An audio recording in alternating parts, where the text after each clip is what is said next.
Hey dudes, this is Lydia Cornell. I played Sarah Rush on Too Close for Comfort. And you're listening to Tommy Throwback Kovac on Splat from the Past. Tell them some jokes, Tommy. Love you. Hey dudes, welcome to Splat from the Past, the only 80s themed horror and sci-fi show where things could get totally radical. Now, I am just so excited for today's interview because I have been a fan my whole life of this woman, and as you all know, I talked to Don Jeffries on Saturday on Halloween, and we talked about Charlene Tilton on Dallas, and she said that she was going to put us in touch, and she did. I will be interviewing Lucy Ewing herself, Charlene Tilton, and I am just so friggin' excited. I have just adored her my whole life. She's been in so many great movies and TV shows. Freaky Friday, the original, Big Wednesday, Diary of a Teenage Hitchhiker.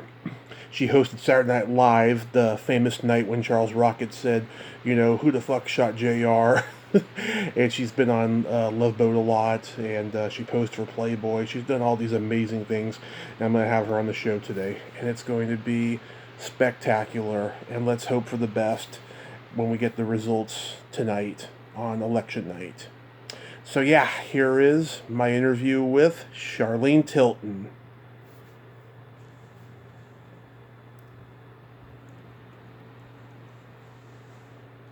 Hello. Hey Charlene, welcome to the show. How are you today? Hi, I'm good. How are you? I'm pretty good. I mean, a little stressed out considering, the election today, but other than that, I feel great. Oh, good. I know. We're going to be getting some results very soon here from like Georgia, Kentucky. So it's very interesting. Yeah, but I cannot tell you how honored I am that Dawn connected us and that you're doing this. I am just so astounded. Thank you so much for taking the time today. Well, thank you. I appreciate it. I really do. Thank you. My pleasure. My pleasure. So, going back in time, I know that you had a very traumatic childhood, but did you always gravitate towards acting? I did. For me, it was always, it's just something I've known I wanted to do from my very earliest memories, to be very honest. So, even from the time I was 3 years old, and it's just something I've always loved. And found I just had a little bit of natural ability for it. So, yeah. Did you do a lot of school plays and community theater? I did tons of school plays, tons of community theater. And, I get asked the question, what would my advice be to somebody starting out, to somebody who wants to become an actor? And I always say that. Just start out by doing plays. Find plays in your local theaters. Just start acting and just start doing it. And of course, take classes when you can and study. And it's about the work. I mean, you and I know that right now, the way with social media and everything, somebody can get millions of followers. And it's not the same as really putting in the time and the work and improve, working on acting as a craft. And, so that's always my advice. It's in the work ethic. Yeah, it's all about the work ethic. You were born in San Diego but raised in L.A.? Yes, I was raised in Los Angeles and Hollywood, and I went to Hollywood High School. So, yeah. And I was I was in the foster care system from the age of 5 to 8. So for those 3 years, I was in foster care. Then I was brought back with my mom at the age of 8, and went to Hollywood High School, and then got my own apartment when I was 15 years old. Wow. So, yeah. But at Hollywood High School is where an agent saw me in a play there and took me on as the client started sending me out on auditions, and I was fortunate. I started to book some acting jobs. So. And had you been studying with any prominent teachers? I did. Like I said, I mean, I was always doing classes and always doing plays. And then after I got Dallas, then I had the money. I could actually go, and I continued to work on, to work with acting coaches and things like that. And then, but even when I was doing Dallas, I was still doing plays in like 99-seat theaters in Hollywood and Los Angeles. And Larry Hagman used to always say, wow, because that impresses me so much. And it wasn't like I would go and invite people to come and see it. It was just, I got a chance to do maybe characters that I would never get cast as, or just things that I could stretch and grow. So even while I was in the middle of working, 14 hours a day on Dallas, I was able to go, and I still went and did plays at night. So. Wow, you had tireless energy. Yeah, I did then. I was young. Yeah. I still do. Honestly, I still do. So. That's very impressive, I have to say. Very impressive. So I'm going to mention acting credits. Tell me anything you remember. Happy Days. Oh, well, that was like my, I want to say maybe my second professional acting job. Yeah. Third. But I remember I was so nervous because I had the biggest crush on Henry Winkler, as did everybody else in the world at that time. And I was so nervous, and everybody could not have been nicer. Everybody. In fact, I still keep in touch with Don Most and his wife and Hanson, and I mean, they were just so sweet, so nice. Mm-hmm. Yeah, that show was the best. All those Gary Marshall shows were great. I know. And then when we, how long ago was it? We did a 2-hour CBS special called The Return to Southport. Mm-hmm. And it was my idea. I come up with this idea, and I called Henry Winkler, not even knowing if he would take my call or anything. He got right on the phone. And I knew I wanted to produce it, but I didn't want to go to the network on my own, because they would probably just kick me to the curb. So I wanted to partner with somebody. So I knew Henry Winkler was kind of doing these things. So anyway, so Henry Winkler and his partner Michael Levitt and myself produced this. I got to work with Henry Winkler as a producer. So on The Return to Southport, the 2-hour special. So that was amazing. That was quite a wonderful experience as well. Mm-hmm. How about Freaky Friday? That was my first job, and Jodie Foster was 13 and I was 15, and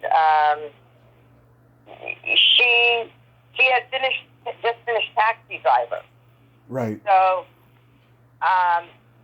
there was, of course, a lot of buzz that she would probably be nominated for the Academy Award, which of course she was. And she was so nice and normal, and she was just fun to be around. She was great. And I remember her mother very well, being with her on the set, and it was, just an incredible experience. She was so smart. So we all had to have school on the set. Yeah. She was studying geometry in French. She was going to a French school called Le Lycée Français. And I remember back then saying, if I ever have kids, they're going to go to Le Lycée Français. And my daughter did. She went to Le Lycée Français. And Jodie was so smart. So smart. Yeah. And so talented and so kind and classy and just, amazing. I mean, she was like 13 years old when she was my hero, so. Yeah, so you knew then that she was going to be very successful as an adult. Well, I mean, who knew? But at the time, like I said, she had already done Taxi Driver. You could hear people in conversations saying, "Oh, looks like she's going to get nominated. Looks like she's going to get nominated." And then I saw her like years later at a film festival, and she totally remembered me, and it was so sweet. Oh, that's wonderful. Did you get to meet Marie Windsor on set? Yes, I did. That was amazing, of course. Yeah, she was a very talented lady, so quirky. You know, I think Ileana Douglas today is like our Marie Windsor. Oh, you're right. That's a great one. I love that comparison. Yeah. Yes, I love Ileana Douglas. Yes, it's great. Do people still call you Bambi? No, but they do call me Lucy sometimes. But no, not Bambi, but Lucy. But I love the fact that in the Disney movie they gave me the name Bambi. I love that. That was, of course, on purpose. So it was a Disney reference. So I love that. Yeah, an in joke. Yeah, exactly. And yeah, I had. Do you remember a show called James at 15? What was it called? James at 15. Oh, yes. And, yes. yeah. So I had done an episode of that, which apparently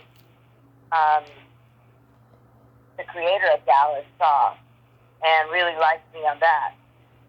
So that also sort of helped me get the part on Dallas. Yeah, didn't you beat out Stephanie Kramer for that? For what? For to play Lucy? No. No, there were a lot of people that were testing. I know Stephanie Zimbalist. I know a lot of actresses tested, work.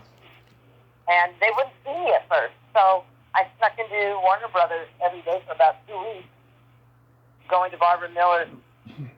She was the casting director, going to her office and, please, let me read. She had cast me in several shows. She knew me. She really liked me. But she just thought, no, you're not right. You're too young. You don't have enough experience. And anyway, finally, they said, come back tomorrow at 5. And I got there at 1 o'clock because they wouldn't give me a script at 5, so I stole the script from the desk, went and worked with my acting coach, Jeff Corey, came back at 5 and did my audition.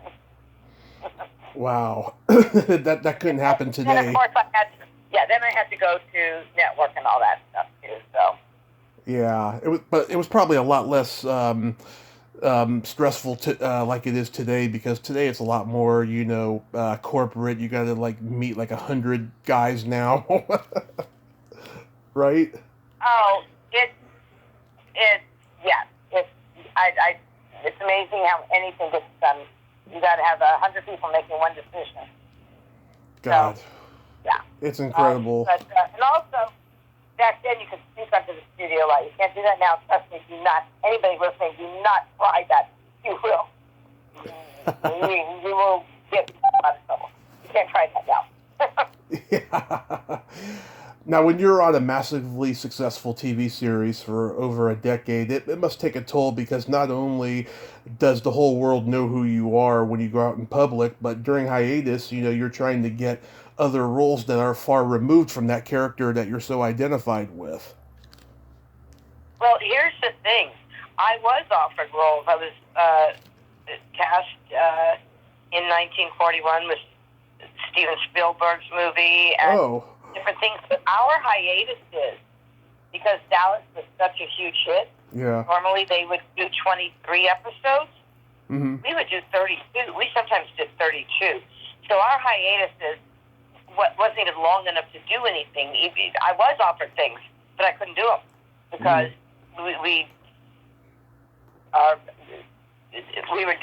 they were ordering so many episodes for us. Wow. But you got to do TV stuff like Diary of a Teenage Hitchhiker. I did get to do that on one hiatus, and I got to do another movie called The Fall of the House of Usher. One of my best friends says swears it's the worst movie ever made. I don't think it is, but it was with Martin Landau and Robert Hayes, and we had wonderful actors. I think my friend is crazy. I don't think it's the worst movie ever made, but it's a remake of Edgar Allan Poe's classic, The Fall of the House of Usher. I loved it. It was a period piece, so I loved doing that, and I loved doing Diary of a Teenage Hitchhiker, and I was always doing plays and things like that. And then afterwards, I took a lot of time off, but I'm just, getting back in the saddle again. I just did a Lifetime movie that will air this Saturday, November 7th, on Lifetime. It's a Lifetime Christmas movie, and it's called Welcome Home Christmas. And I am one of those people that love those Christmas movies. I just love them. But I really like this one, and I'll tell you why. I'm really so excited to see this. I haven't seen it yet. Mm-hmm. But the script was so amazing because it's this Christmas movie that centers around a military family. Wow. I play the mother, and we're a military family. I play the mother, and then my husband, who was military, passed away and in combat. My two daughters are currently serving in the military, and one of them actually gets to come home and surprise me.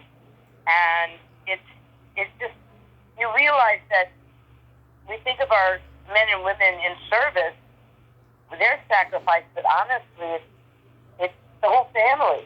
It's the children, it's the parents, it's the aunts, uncles, the brothers, the sisters. Everybody sacrifices when somebody goes off to serve, Mm-hmm. So I love this movie for that. I'm really excited. It's going to air November 7th, and then I believe they're going to do an encore presentation on Veterans Day, which is November 11th. So I'm very excited about that. And I'm about to start a new movie that is going to shoot in Appalachia, and it's all about the opioid crisis, and that's going to be amazing. So I've been really busy. Yeah. That's good, It's good to be busy, especially, as you're waiting for, quarantine to be under control and stuff. You have a lot to look forward to. Right. Well, let me tell you, when we did the Lifetime movie, it was Screen Actors Guild has like 40, 50 pages of rules and safety protocols that have to be followed. And every cast and crew member and the extras, everybody, we were all one tight-knit group, but we got tested 3 times a week. And it was very strict. I never saw any of the crew members, unfortunately, from their nose down, only their eyes, because everyone had to have their heavy-duty masks on the entire time, and the actors kept their masks on until they said, mask and action. You lift your mask off to the scene and put it right back on. So, they would everything was ventilated. There was, it was a lot of safety protocols. So, wow. That's insane. Do you have any favorite Do you have any favorite episodes of Dallas? I do, actually. For my character, I loved when Lucy fell in love with a young man named Kit Mainwaring. And the Mainwarings were like the Ewing competition in oil and stuff. Well, Kit Mainwaring was gay. Mm-hmm. And he didn't want to tell him. He didn't feel like he could tell anybody. So he and I were engaged to be married, and JR found out that he was gay. And back then we couldn't use the word gay. We had to use the word homosexual. Right. And homosexual, and he came out to me. He came out to Lucy and told me, I can't go through this. I can't marry you. I love you, but I'm a homosexual. And, JR is going to make my life living hell, and he's going to out me to everybody. And Lucy said, I'll take care of JR. Don't you worry about it. But it was so ahead of its time, and the writers dealt with it in such wonderful way. Just, it was so truthful and thoughtful and everything. And the fact that my character got to go through something like that, like I said, you're talking almost 40 years ago, 35 years ago. That wasn't done. Yeah. That was, you know, so it was a 3-episode arc where my character Lucy was in love with Kit Mainwaring, and then he had to be honest and say, I can't go through with it. I'd only be hurting you and not be honest to myself. And anyway, yeah, that was my favorite. Yeah, I mean, I love, you know, the Who Shot JR. Of course, everyone loves those ones. Yeah, you got to, you hosted Saturday Night Live, and at the very end of the show, you know, Charles Rocket said, "Who the F shot JR?" It caused a lot of controversy. Well, he did, and I was standing right next to him, and I thought to myself, I think I might have even said, I didn't know you could say that on live TV.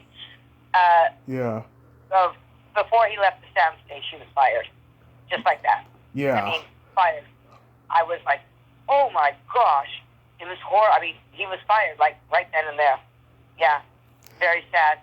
And, but guess what I got to do on that show? I introduced. They had the musical guest. Yeah. Big star, the musical guest. Yep. And at that time, they had the Unbuilt musical guest.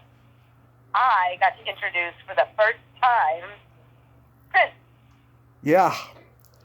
That was his first appearance on Saturday Night Live. Yes, I think he did maybe 3 overall or something. Yeah. And when Charles Rocket got fired, you know, his justification was, well, Prince said the F word during his song. He did? Yeah, I can't remember what song it was, but, you know, Prince was always saying the F word in his songs.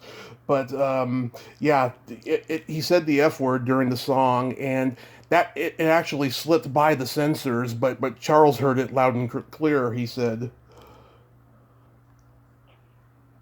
Well, I don't remember any of that. I just remember going, oh, I'm watching history be made when I watch this. I'm like, yeah, I'm watching history here.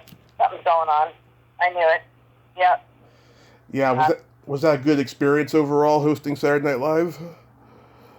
Yes. A lot of work. How these people do this week in and week out is, you know, beyond genius comic talent and stuff like that. But when I was leaving the hotel that they had put me up in, I was coming down the elevator, and I did not know who Prince was, but there was this gentleman who was not tall. In fact, he was just about my height, maybe an inch taller, and he was wearing the biggest platform shoes you ever saw, and they were so cool.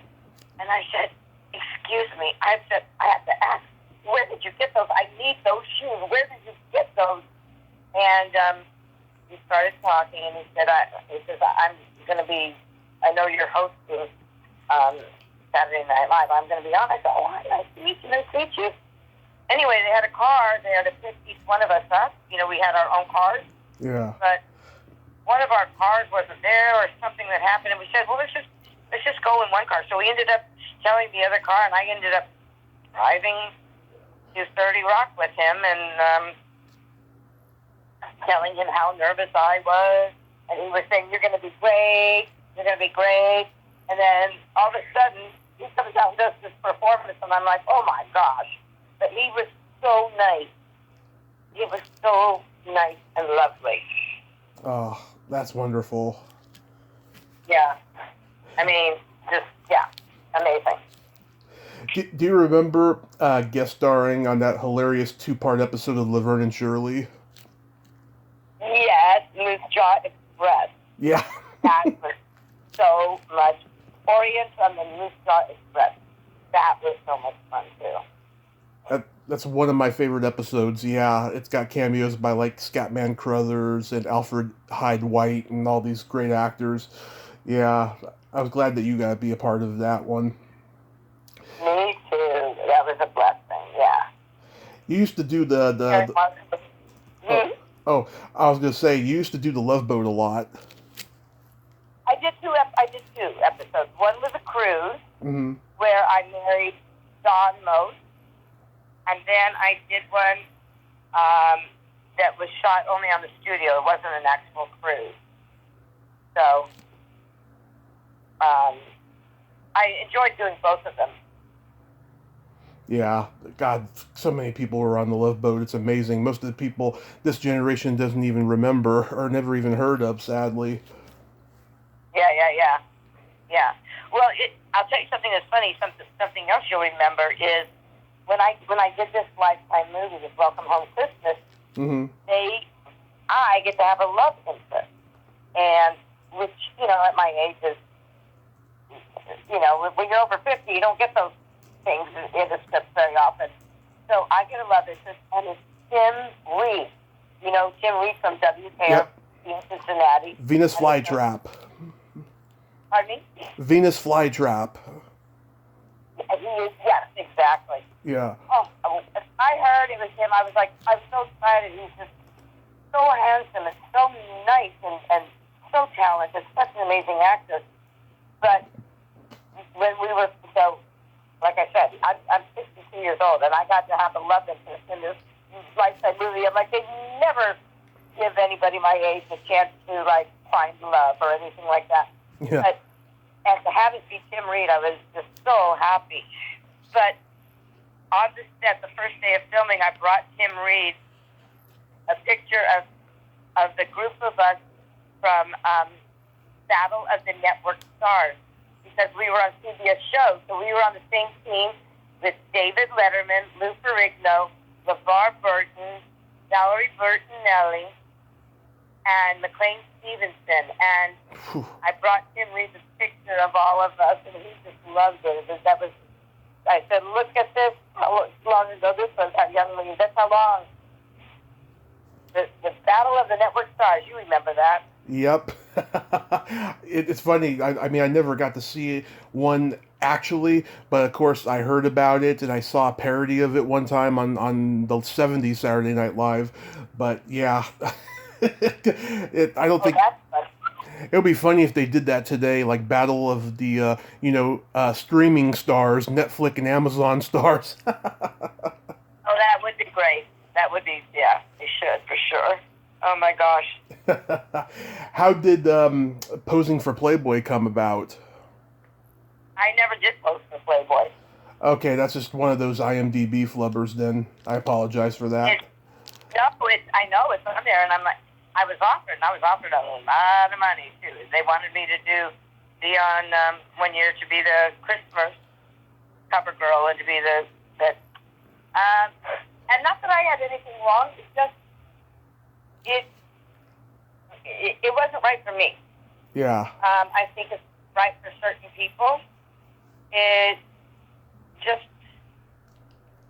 it was tempting, and I wanted to do it, and I loved it, and beautiful photography and all that, but it just wasn't right for me.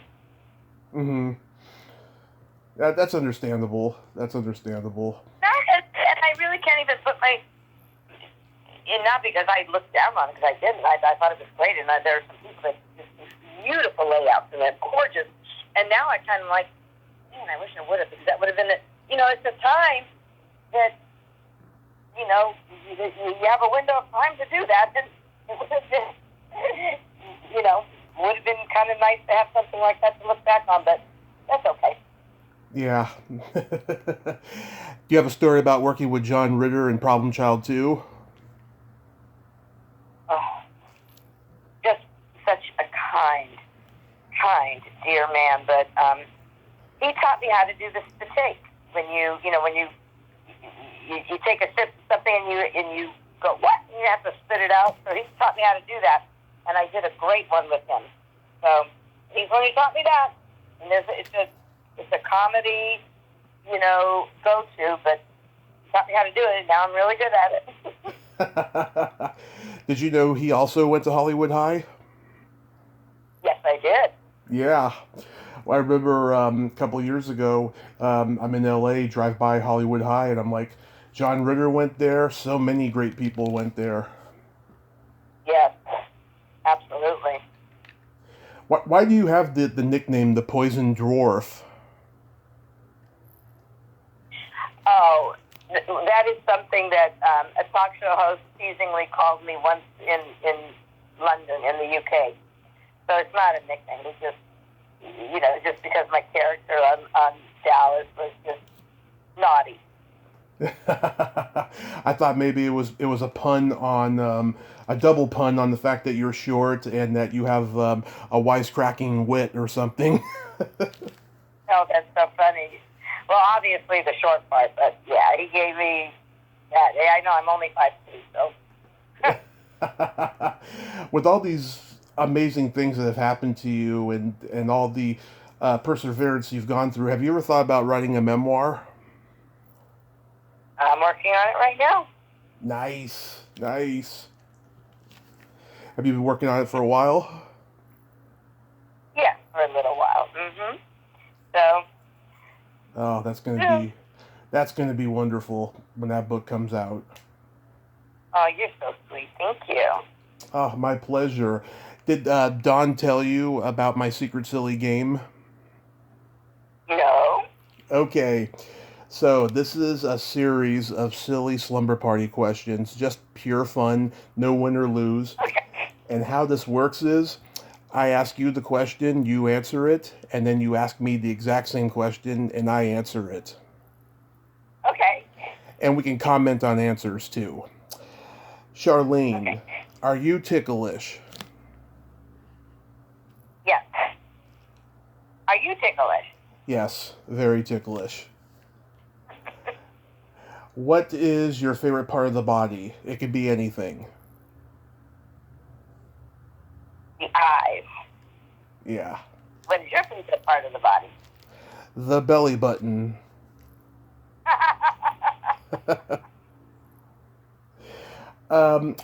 What color are your toenails painted? Well, right now they are bright orange for Halloween, and I'm about to redo that now that Halloween is over. But they were bright orange for Halloween. What color are your toenails painted? Are they painted? They are au naturel, yes. Last time they were painted, though, they were purple with sparkles. Oh, I love it. Awesome.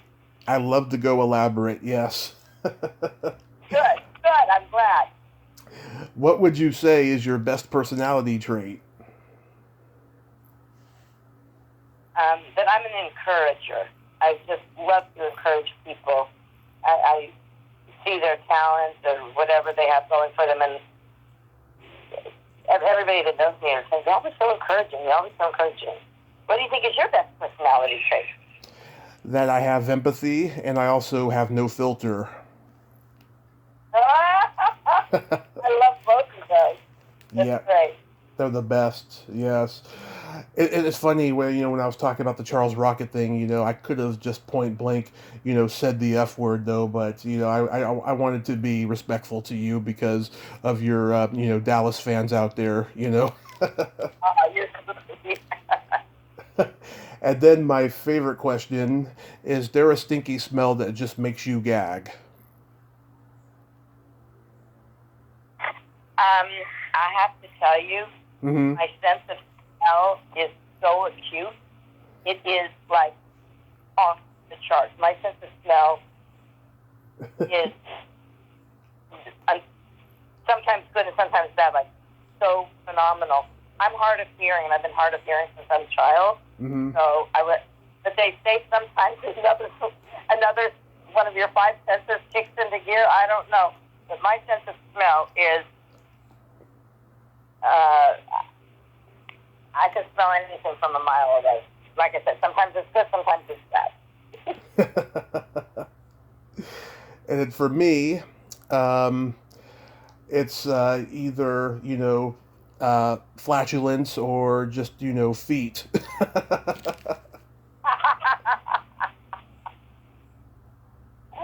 Oh, that's funny. Wow, I didn't even realize that you were hard of hearing.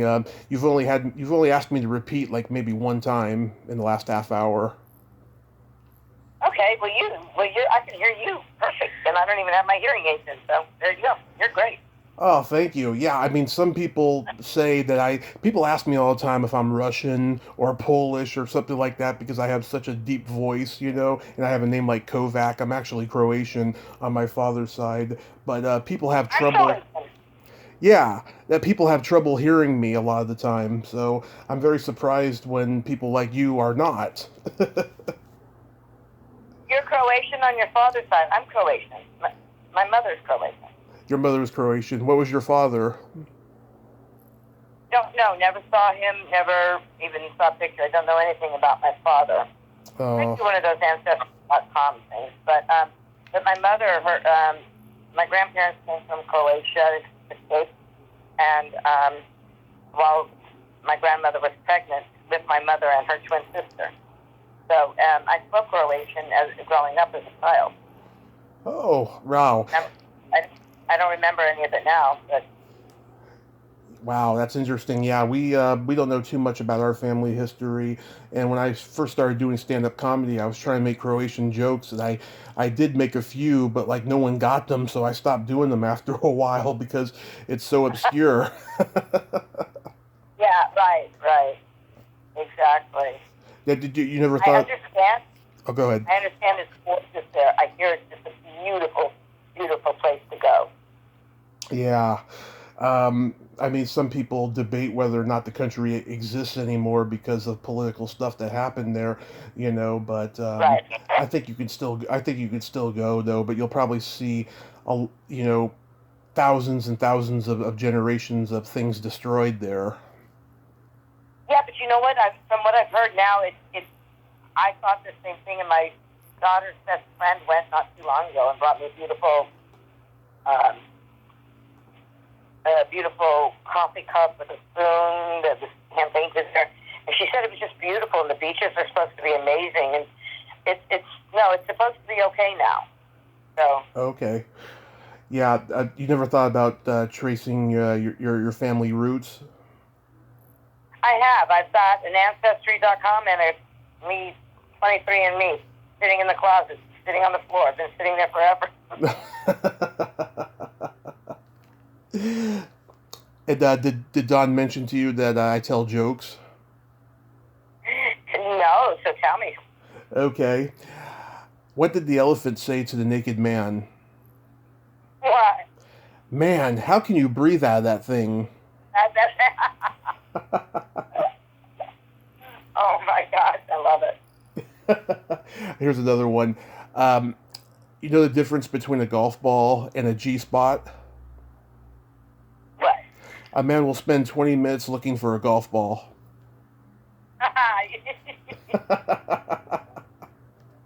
Sometimes not at all. All right. Oh my gosh.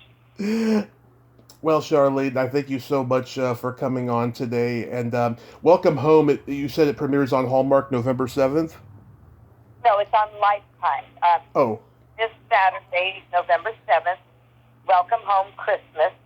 It premieres this Saturday on Lifetime, and then they're going to do an encore presentation for Veterans Day on November 11th, because it's a Christmas story centered around the military family, and it is just a wonderful movie. I'm so proud of it. So, and Jana Kramer, who, everybody loves Jana Kramer, country singer and actress from One Tree Hill.